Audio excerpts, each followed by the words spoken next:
اعوذ باللہ من الشیطان الرجیم بسم اللہ الرحمن الرحیم۔ رسول اکرم صلی اللہ علیہ وآلہ وسلم نے میت پر سب سے زیادہ مشکل حالات بیان کرتے ہوئے فرماتے ہیں کہ مردے کو غسل دینے کے لیے اس کے جسم سے چیزیں اتارتے ہیں تو میت رو رو کر اس طرح پکارتی ہے، اے میرے جسم سے میرے کپڑے اتار کر مجھے غسل کرنے والے، میرے جسم کو نرمی کے ساتھ ہاتھ لگا، ابھی تو میری جسم سے ملک الموت کی روح نکالنے کی تکلیف بھی ختم نہیں ہوئی۔ پھر جب اس مردے کے جسم سے کپڑے اتار کر غسل دینے والے تختے پر لٹایا جاتا ہے تو روح خدا کے واسطے دے کر چلاتے ہوئی کہتی ہے کہ اے میرے جسم کو پاک صاف کرنے والے، تجھے تیرے پیدا کرنے والے کا واسطہ ہے کہ مجھے سخت ہاتھوں سے نہ نہا، مجھے تو پہلے ہی موت کے فرشتے نے بہت تکلیف دے کر میری جان نکالی ہے۔ جب غسل دینے کے بعد اس کو کفن ڈالتے ہیں اور پاؤں کی طرف کفن کو بند کر دیتے ہیں اور میت جلاتے ہوئے کہتی ہے، میرے چہرے کی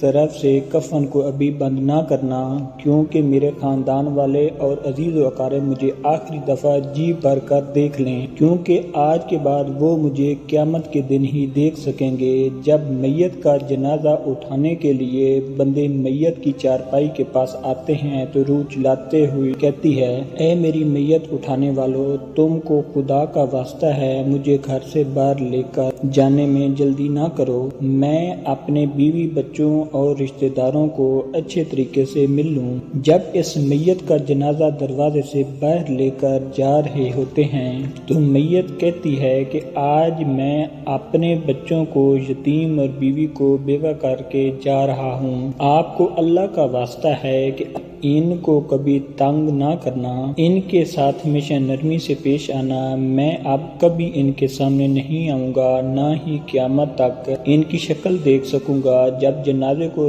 لے کر جانے لگتے ہیں، میت بولتی ہے کہ اے میرے دوستو، میں نے اس دنیا میں جو کچھ بھی اپنی بیوی بچوں کے لیے اکٹھا کیا ہے، ان سب مال و اسباب میں سے کوئی بھی میری بخشش کا ذریعہ نہیں بن سکے، سب کیے کا جواب مجھے ہی دینا پڑے گا، میرے بیوی بچے اور رشتہ دار بس میری جمع پونجی کو کھا پی کر اڑائیں گے۔ پھر جب جنازہ پڑھ کر میت کو دفن کرنے کے بعد لوگ اپنے اپنے گھروں میں جانے کی تیاری کرتے ہیں تو میت کہتی ہے، اے میرے دوستو اور رشتہ داروں، میرے ساتھ اتنا ظلم نہ کرو، تم تو مجھے ایسے تنہا چھوڑ کر جا رہے ہو جیسے مجھے جانتے تک نہیں ہو۔ جب مردے کو قبر میں اتار دیا جاتا ہے تو میت اپنے بیوی بچوں سے کہتی ہے کہ اے میرا ورثہ پانے والوں، میں نے جو کچھ بھی اس دنیا سے اکٹھا کیا ہے وہ سب تمہارے لیے چھوڑ کر جا رہا ہوں۔ مرنے کے بعد پہلی منزل قبر کی منزل طے کرنا پڑے گی، اگر اس میں کامیاب ہو گئے تو باقی سب منزلیں آسانی سے طے ہو جائیں گی۔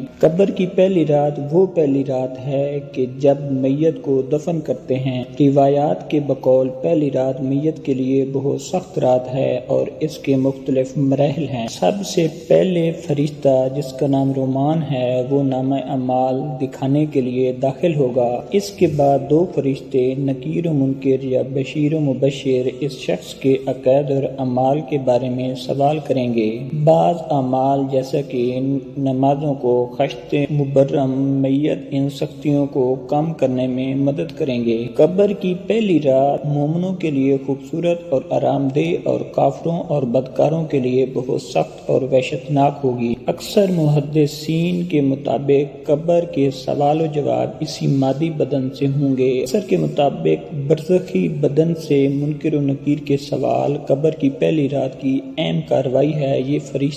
فرشتہ رومان کے بعد قبر میں داخل ہوں گے، ایک میت کی دائیں طرف اور دوسرا بائیں طرف کھڑا ہوگا اور اس سے سوال پوچھیں گے۔ اگر شخص کافر یا گنہگار ہوگا تو یہ فرشتے وحشتناک چہروں کے ساتھ اس کے سامنے آئیں گے اور اس پر عذاب کریں گے اور اس کی قبر آگ سے بھر جائے گی۔ ان دونوں فرشتوں کو نکیر و منکر کہا جاتا ہے۔ اگر شخص مومن ہوگا اور خدا کی مدد کے ساتھ سوالوں کے جواب دے گا اور وہ دونوں فرشتے خوبصورت چہرے کے ساتھ بہشت کی خوشخبری دیں گے اور اس کی قبر کو انعامات الہی سے بھر دیں گے۔ اس صورت میں ان دونوں فرشتوں کے نام بشیر و مبشر ہیں۔ اللہ تعالیٰ سے دعا ہے کہ اللہ تعالیٰ ہم کو نیک اعمال کرنے اور آخرت کی تیاری کرنے کی توفیق عطا فرمائے، آمین۔ Please subscribe my channel. Thank you for watching.